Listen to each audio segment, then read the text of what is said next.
बच्चों, आज हम सब सच्चिदानंद हीरानंद वात्स्यायन अज्ञे द्वारा रचित कहानी रोज शीर्षक पढ़ेंगे। रोज शीर्षक अज्ञे ने 1934 ईस्वी में लिखी थी। उस समय इसका शीर्षक गैंग्रीन था। बाद में इस कहानी का नाम बदलकर, मतलब शीर्षक बदलकर रोज कर दिया गया। और रोज शीर्षक ही कहानी में जिस विषय वस्तु को उठाया गया है और जिस प्रकार की संवेदनाएं और परिवार के आंतरिक चीजों को दिखलाया गया है, तो वह रोज शीर्षक से ही ज्यादा सटीक लगता है। रोज शीर्षक ज्यादा सटीक। तो अज्ञे द्वारा रचित कहानी रोज शीर्षक हम सब पढ़ेंगे। पहले हम जीवनी देखते हैं कि सच्चिदानंद हीरानंद वात्स्यायन अज्ञे। अज्ञे का पूरा नाम है। सच्चिदानंद का संधि विच्छेद होगा सत्य तो हलंत सत्य जोर चित्त, चौरसी का तो हलंत चित्त जोर आनंद सच्चिदानंद। और हीरानंद का संधि विच्छेद होगा हीरा जोर आनंद।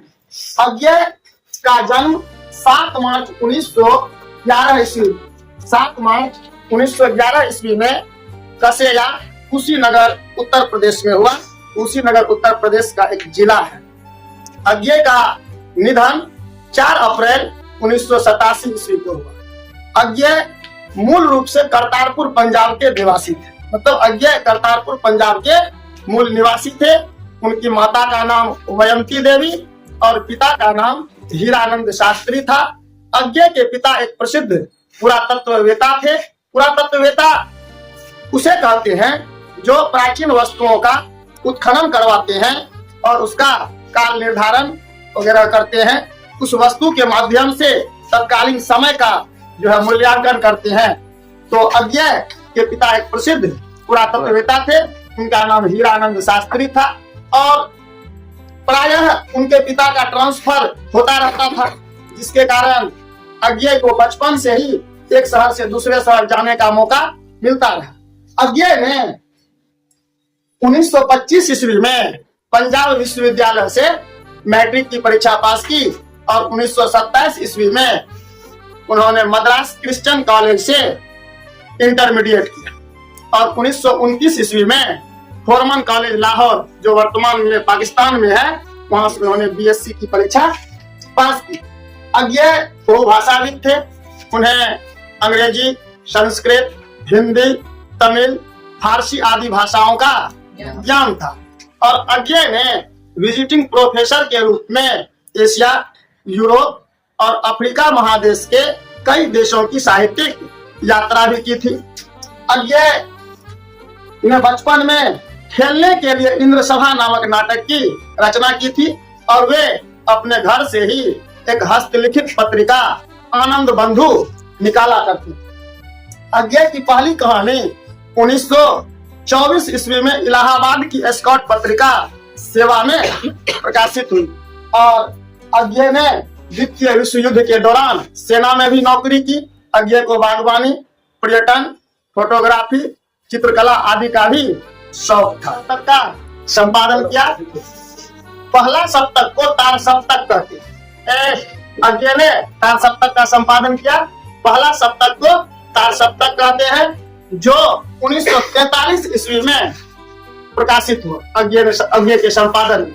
दूसरा सप्तक 1951 ईस्वी में, तीसरा सप्तक 1959 ईस्वी में और चौथा सप्तक 1978 ईस्वी में प्रकाशित हुआ। अज्ञे द्वारा रचित एकमात्र नाटक उत्तर प्रियदर्शी है, जो 1967 ईस्वी में प्रकाशित हुआ। और अज्ञे द्वारा रचित जो उपन्यास है वह शेखर एक जीवनी। शेखर एक जीवनी 2 भाग में है।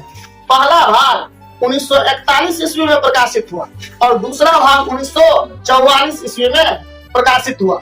इसके अतिरिक्त जो उपन्यास है अज्ञे के, वे हैं नदी के द्वीप, अपने अपने अजनबी। और इस उपन्यास का अपने अपने अजनबी का अज्ञे ने अंग्रेजी में खुद अनुवाद भी किया है। अज्ञे द्वारा रचित जो कविता संग्रह है वे है चिंता, केलम, बाबरा अहेरी, हरी घास पर क्षण भर, भग्नदूत, आंगन के पार द्वार, कितनी नावों में कितनी बार, लौटती पगडंडियां, सदा नीरा, ऐसा कोई घर आपने देखा है। इसके साथ साथ अज्ञे द्वारा रचित कहानी संग्रह है विपथगा, जयदोल, ये तेरे प्रतिरूप, छोड़ा हुआ रास्ता और लौटती पगडंडियां। लौटती पगडंडियां कहानी संग्रह है। मैंने अभी कह दिया कविता संग्रह, लेकिन लौटती पगडंडियां क्या है? कहानी संग्रह है।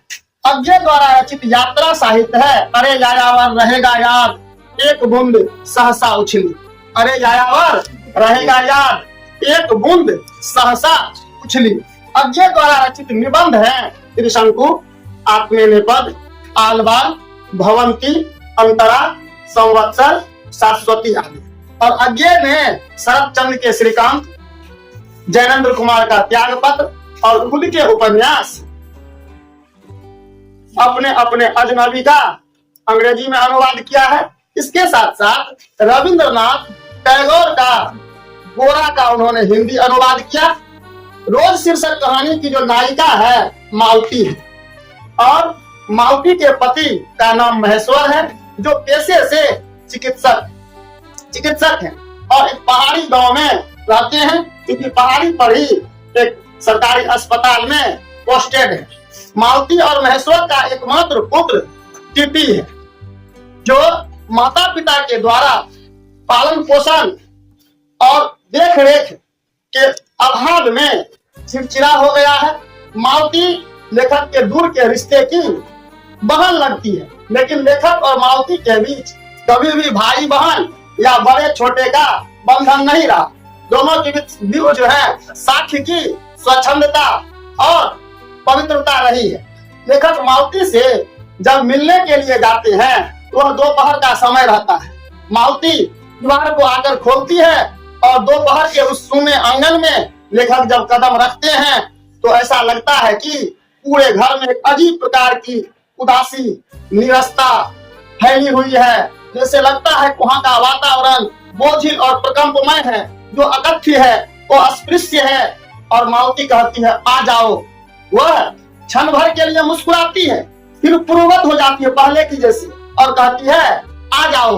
और लेखक के आने की प्रतीक्षा किए बिना वह चल दी। लेखक भी उसके पीछे